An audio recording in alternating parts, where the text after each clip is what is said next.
आता पाहूया दिवसभरातील राजकीय टॉप 9 बातम्या।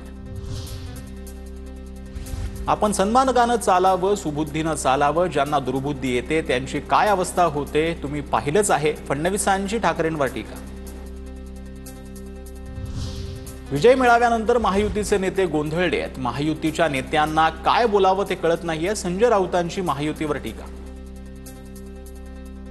मनसे नेते संदीप देशपांडेंचा महायुतीच्या नेत्यांवर निशाणा। महायुतीच्या नेत्यांच्या एकत्र फोटो पोस्ट करत देशपांडेंचा हल्लाबोल।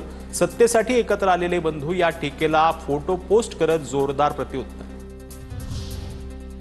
आमची भावकी एकत्र झाली आहे, आमच्या नादाला लागू नका। मनसे नेते अविनाश जाधवांचा भाजपवर निशाणा। तर ज्या पाकिस्ताननं आपल्या नागरिकांना मारलं त्यांच्याशी फक्त युद्धाचं नाटक केलं तर जाधवांची टीका।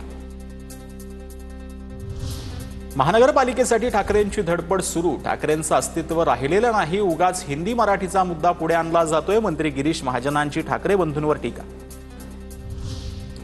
संजय गायकवाडांचा जन्म ठाकरे ब्रँड मधून झाला। दोन भाऊ एकत्र आल्यानं काहींना पोटशूळ उठतोय। विजय वडेट्टीवारांचा पलटवार। तर ठाकरे ब्रँड आता राहिला नाही अशी गायकवाड यांनी केली होती टीका।